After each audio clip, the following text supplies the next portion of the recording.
Never mind. No, it's okay. Never mind. I wanted the football game on Thursday, so just go ahead. Okay. All right, we're joined by Harper Murray. Questions? Hey Harper, I know you're a team first individual, but it felt like getting a career high 23 kills was needed in that match. What are your thoughts? I mean, I think the first two sets wasn't our best volleyball, and I said it before, but the first two sets wasn't Nebraska volleyball, so just finding a way to get back to that and go back to our training, and that's what we talked about between the second and third set, just going back to Nebraska volleyball, and I mean, we all stepped up in our own ways, so I think I was just able to do that with my attacking, so I'm just lucky I had Bergen there because our connection struggled at first, and then we got it going, so. How does that connection evolve during the match too? Is that communication or just feeling where you're at that day? How does that change during the day? I mean, yeah, I feel like the gym plays a big role in that, and that's not to use that as an excuse, but playing in Bob all the time and then going to a new gym, a lot can affect that, and sometimes that's the setting, sometimes it's serving and passing, just how the ball moves. So I think it's just adjusting to where we are, and John used to say great ones adjust, so that's kind of what we revert back to in moments like that, but there's a lot of things that go into that, for sure. Speaking of adjustment, saw some players who mid-match had their roles change and then got back out there. Yeah. How do you see them handle that and continue to contribute in their different role? Yeah, we're just really lucky to have that many people, and everyone has their own strengths. So we're just lucky that we have that deep of a roster, and we're able to make changes like that because not a lot of schools can do that in moments when they need it. So we're just we're just super lucky that we have so many people that are ready to go in. Dani talked about a match too, like part of that is trusting them to make those decisions on who needs to be moved around and roles need to be adjusted. What does it take to have that trust in them that they're going to put you in a position to succeed? I mean, yeah, we play together all the time. Like every day we're playing and we're competing, so we all know what it's like to play against each other. We learn each other's strengths and weaknesses. So like I said, we're just super lucky that we have that many people, but I just think that trust comes from practice and comes from playing together and getting used to it because any of those girls could come in and do a great job. So we're just lucky that we're able to compete together like that, and we have such a competitive gym, like the A and B side. Half the time the B side can beat the A side, and you never know how that's going to go. So we're just lucky that we have that many competitive girls who are willing to wait their turn and then execute when they need to. You talked about having to make personal sacrifices for the betterment of the team. Is that a high priority conversation? A little bit. I think at the end of the day, we're team first, and that's something we talk about all the time in our locker room. Like, we're team first, and people are ready to make changes. People are ready to go in and do what's best for the team. So if that's getting subbed out and having to be a cheerleader on the bench, that's what's going to happen, and everyone's going to do it with a smile on their face because we always push team first. And like Dani says all the time, we're more worried about a banner than an All-American or awards like that. So that's what we try and focus on. Working with Dani and Jalen now, is that reset or refined anything you do hitting?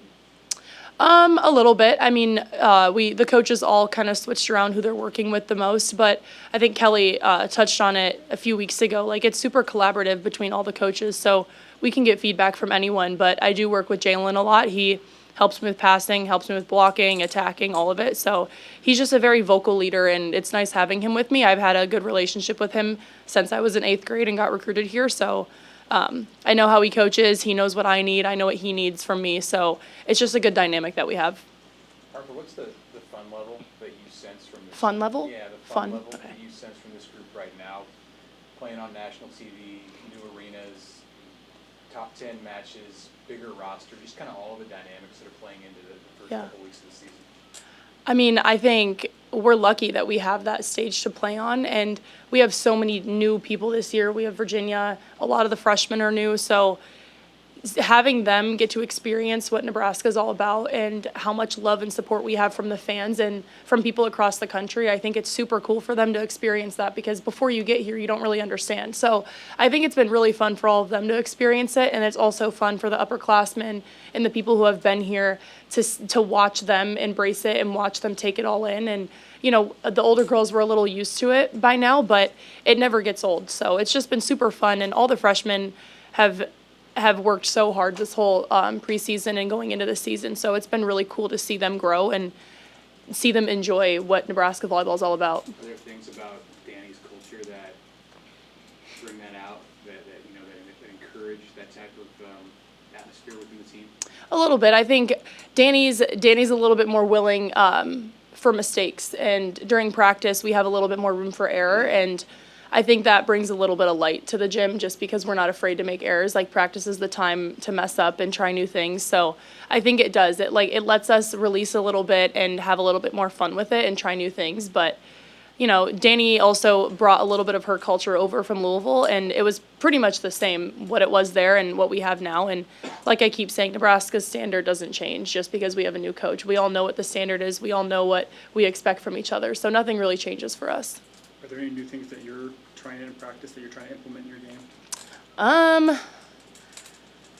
You know, Dani hates tipping. So I'm trying not to tip as much, but recently it's been working. So that's kind of interesting to get used to just because tipping is something that is kind of evolving in the game. So that's definitely something I'm working on. I'm trying not to tip as much. What are you looking forward to most about your first home match here at Bob Van Sports Center this year? I think it's just exciting to be back in Bob. We have so many people that come from all over the country to watch us play, and I think we take it for granted sometimes how special it is to play in Bob because it's hard to come here as an away team and beat Nebraska Volleyball with all of our fans. So I think it's just really exciting, and I think it's going to give the fans an opportunity to see how deep our roster is and hopefully give everyone a chance to prove that. So it's just really exciting, and, you know, it's always fun playing in Bob, so you can't really complain. Does it feel weird that your guys' true home opener is like 3 weeks into the season? Yeah, a little bit, but at the same time, like, AVCA was so fun, and in a way it felt like a home match. We basically had it all Nebraska fans, so it didn't really feel any different, but AVCA was super fun, and I know we all enjoyed how that turned out, of course, but, you know, I feel like it didn't change much for us just because it felt like a home match. For a lot of pins coming out of high school, maybe back row play is what takes the longest, yet that's what's getting Torreya on the court right now. What have you seen from her and how she's able to help this team in the role she's playing? Yeah, she's a great passer, and that's something that's super important coming into college and being able to do everything as a sixth rotation outside. So her defense is remarkable, and her passing is outstanding for a freshman. And I know it was better than mine. So I'm super impressed with her, and I'm really happy that she's getting the chance to show that because I feel like she's definitely holding her own back there. You guys obviously schedule hard every year with non-conference, but now that you're sort of through these first 2 weeks, how mentally draining is playing 3 top 10 teams right out of the gate like that? And just now that you're through, I guess, how do you handle things going forward? I don't even think it's draining. I think it's a great test for us just because starting out season, you want to play good competition. Like, you want to do that early because then you don't want to just see it when you get to Big Ten play. So I think it's actually really good for us, and we've enjoyed it. Like, opening our season to Pitt and Stanford is awesome, and like I said, it's amazing that we were able to do that, but I think it's really cool that we get to do that, and I don't think it's draining in any way.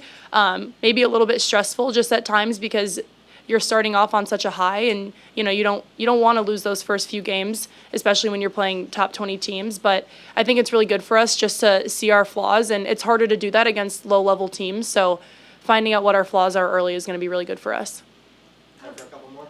Outside of the depth, what do you think that you learned about this team against Kentucky? Ooh. I feel like I kind of knew this already, but I feel like I just learned a lot about how we compete and seeing at different times like what different people can bring. I think we all know what we can bring to the table, but it's kind of showing like who's going to step up in those moments and how people compete and how people react to positive and negative feedback. And you know, we got to know each other really well the past few months, so that's still something to watch out for. But I think it's just been really fun to see how we compete together against another high-level team like Kentucky. You're seeing another new side of Dani with just working with her in a match. What has that been like? And Dani's super fun, and she's a little bit more vocal and active than Coach was, so that's kind of an adjustment for us. But it's super collaborative between all the coaches during timeouts and during rallies, and I think it's really fun to see that just because we're all open to seeing more feedback from more people and different coaches. So it's been really cool just to see how she handles those moments too, and how we respond to her and how she responds to us, and how she can learn from us and how we can learn from her too. The game was in Nashville. What was the game experience like? I mean, there's 10,000 people there, but a lot of them were Nebraska fans too. Yeah. Did that kind of help you during that rally to come back and use that energy? Yeah, for sure. I mean, like I said, I keep saying this all the time, but we're really lucky that we have that many fans across the country to help and support us. And I don't know if we would have been able to pull that off without their encouragement and without their energy and presence. Of course, that starts with us on the court, and I think that started to feed into the crowd a little bit, but we're definitely lucky to have them there, and I feel like it helps us push to win a lot of the time. All right, thanks everybody.